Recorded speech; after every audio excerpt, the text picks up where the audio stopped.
प्रश्नावली 12.1 का पहला है, निम्नलिखित स्थितियों को चरों, अचरों और अंकगणित संख्याओं का प्रयोग करते हुए बीजीय व्यंजक के रूप में लिखना है आपको। पहला है आपका संख्या भाई में से z को घटाना। तो संख्या भाई उसमें से z को घटाने के लिए बीजीय व्यंजन क्या होगा? y minus z। संख्या x और y के योग का आधा, x और y के योग का आधा। संख्या x को स्वयं से गुणा करना, यानी x को x से गुणा करना, तो ये क्या आ जाएगा? x का वर्ग। संख्या p और q के गुणनफल का 1/4, p और q का गुणा और उसका 1/4 यानी कि बटे में 4। दो संख्या x और y के वर्गों का योग, x का भी वर्ग और y का भी वर्ग और उनका योग यानी जोड़। संख्याओं m और n के गुणनफल, संख्या m और n का गुणनफल, उसका 3 गुने में 5 जोड़ना, उसका 3 गुना करो और उसमें 5 जोड़ना है। 10 में से संख्याओं y और z के गुणनफल को घटाना, 10 में से घटाना है y और z का गुणनफल। a और b के गुणनफल में से उनके योग को घटाना, a और b का गुणनफल ab, उसमें से घटाना है a और b का योग a प्लस b।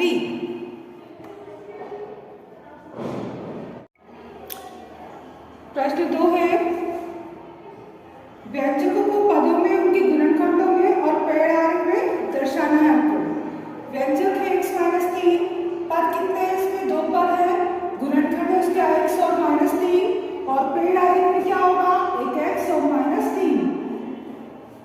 दूसरा है a प्लस x वर्ग, पद है इसमें 3, गुणनखंड भी है 3, और पेड़ आगे में क्या होगा? 1 x और x की घात 2। इस x की घात 2 का एक और खंड बनाएंगे, x 2 है तो एक x इधर और एक x इधर। तीसरा है y माइनस y क्यूब, इसके पद है y और माइनस का y क्यूब। गुणनखंड क्या है इसके? y और y क्यूब इसके गुणनखंड है। अब इसका पेड़ आगे कैसा बनेगा? एक साइड होगा y और एक साइड होगा y क्यूब। अब ये जो y क्यूब है ये और आगे बढ़ेगा, कैसे बढ़ेगा? इसमें 3 हिस्से हो जाएंगे, y y y, क्योंकि y की घात 3 है यहाँ पर। चौथा है 5x वर्ग, पद है इसके 5x y की घात 2 और 7x की घात 2y। गुणनखंड में क्या होगा? 5x y की घात 2 और 7x की घात 2y इसके गुणनखंड है। अब इसमें पेड़ आगे बनाएंगे, तो यहाँ है 5x की घात 2y और यहाँ है 7x की घात 2y। अब ये और आगे बढ़ेगा तो कितने हिस्सों में बढ़ेगा? 5x है 2 और y, 5x की घात 2 यानी x अलग अलग और y, और यहाँ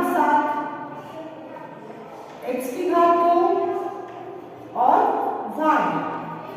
4 हिस्सों में पेड़ की शाखाएं बढ़ जाएंगी। ऐसे ही है minus A B plus 2b square minus 3a square, इसके गुणनखंड होंगे, खंड है 3 पद है इसमें, माइनस ए बी 2b का वर्ग और 3a का वर्ग। गुणनखंड में भी यही आएगा। इसका पेड़ आगे कैसे बनाएंगे हम? पेड़ आगे के लिए 3 हिस्से होंगे इसके, माइनस का ए बी 2b का वर्ग 3a का वर्ग।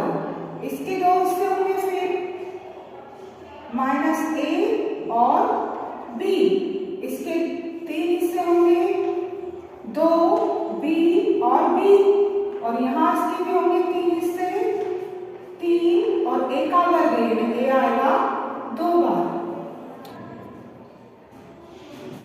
का दूसरा व्यंजक आपको दे रखे हैं 4x प्लस 5, इसमें पद है 4x और 5। गुणनखंड लिखना है तो -4 गुणित क्या आएगा? -4 के साथ x और 5, ये इसके गुणनखंड है। पद है -4x और 5y, इनके गुणनखंड होंगे -4 5y, ये चारों होंगे इसके गुणनखंड।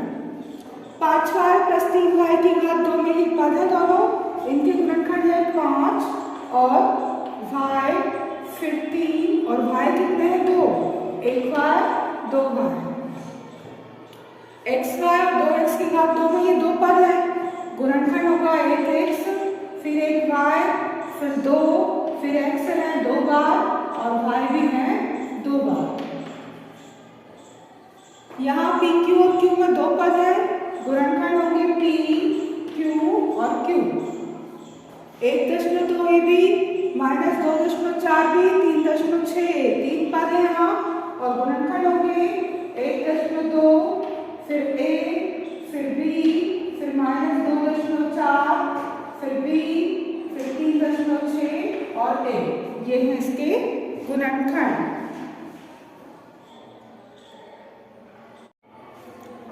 प्रश्न 3 है, आपको व्यंजक पद गुणांक जो अचर ना हो और संख्यात्मक गुणांक लिखना है।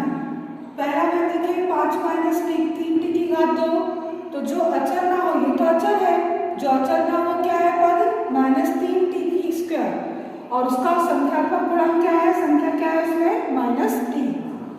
इस व्यंजक में अचर ना हो वो कौन से हैं, टी की घात 2 और टी की घात 3 और इन तीनों का संख्यात्मक गुणांक कितना है 1।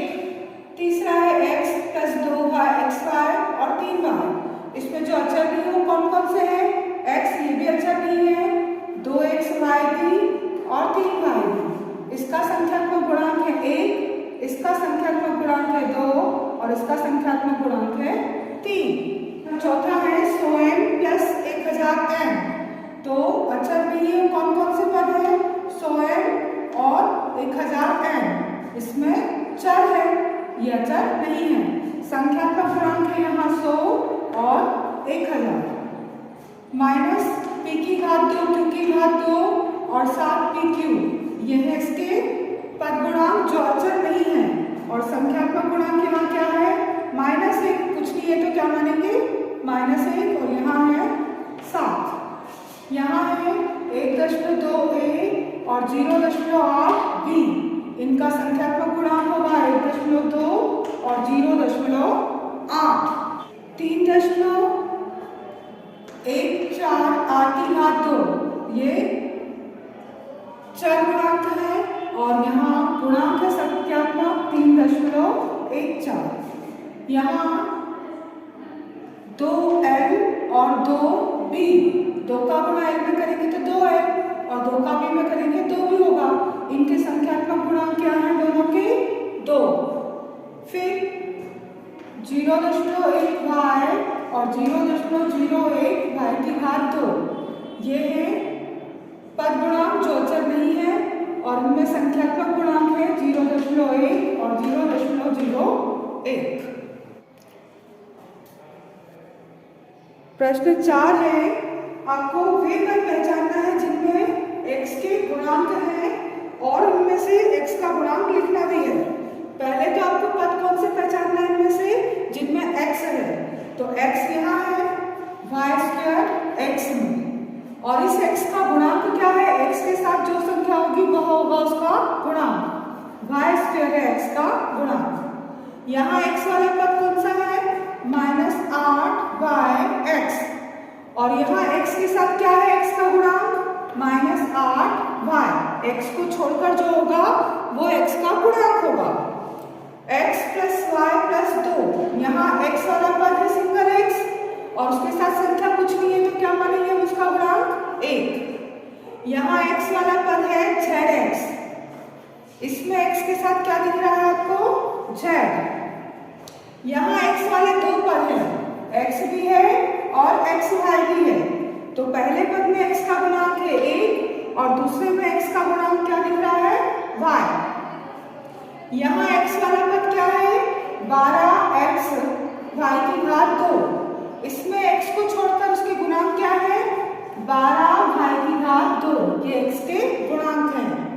यहाँ x वाला पद है x y की घात 2 और x का गुणांक क्या लिख रहा है y की घात 2, ये है x का गुणांक। प्रश्न 5 है, निम्नलिखित व्यंजकों को एक पद, त्रिपद और द्विपद में वर्गीकृत करना है। पहला 4y माइनस 7z, यहाँ 2 पद है, ये है द्विपद। दूसरा एक पदी, तीसरा 3 पद है, यहाँ x plus y minus x y, ये त्रिपद है। चौथा एक पदी, पांचवा त्रिपद, छठा द्विपद, सातवां द्विपद, आठवां एक पद, नवा त्रिपद, 10वां द्विपद, 11वां द्विपद और 12वां त्रिपद है। प्रश्न 6 है, आपको बताना है दिए गए पद समान है या नहीं है। पहला है 1 और 100, तो ये भी संख्या है और ये भी संख्या, इसलिए कैसे है ये समान है। दूसरा है -7x और 5/2x, तो दोनों पद कैसे हैं, x वाले हैं, तो ये दोनों कैसे होंगे, समान होंगे। यहाँ है तीसरे में 29x और 29y, यहाँ x है और यहाँ y, इसलिए कैसे पद है ये असमान पद है, x और y अलग अलग है, असमान पद। यहाँ है 14xy और यहाँ है 42yz, xy और yz, तो ये भी कैसे पद है, असमान है, क्योंकि दोनों गुणांक अलग अलग हैं। यहाँ है 4m⁴p और यहाँ है m⁵2, यहाँ m का वर्ग था और p अकेला था, और यहाँ m अकेला है p का वर्ग, तो ये भी कैसा हुआ, असमान। यहाँ xz सिंगल है और यहाँ x⁵2 z⁵2 है, इसलिए ये भी कैसा होगा, असमान पद है। प्रश्न 7 में आपको समान पदों को पहचानना था, तो प्रश्न 7 के ए में समान पद समूह कौन कौन से हैं, -xy⁵2 और 2xy⁵2, यहाँ x 1 है और y 2 है। फिर -4yx⁵2, 20x⁵2y, x 2 और y 1। फिर यहाँ है x⁵2, x⁵2, x⁵2, इसलिए तीनों पद समान हैं। यहाँ दोनों में y था, इसलिए ये पद समान है। यहाँ x है दोनों पदों में, इसलिए दोनों समान हैं। यहाँ yx, yx, इसलिए ये पद समान है। b वाले में समान पद है pq, यहाँ भी pq और यहाँ भी pq, इसलिए ये तीनों पद एक दूसरे के समान हैं। यहाँ p और p वाले पद है, तो ये दोनों समान हैं। q के पद के समान हैं। p⁵2 q⁵2 और ये भी है p⁵2 q⁵2, इसलिए ये दोनों समान हैं। यहाँ दोनों संख्या है, इसलिए ये समान है। p⁵2 p⁵2, इसलिए ये दोनों समान हैं।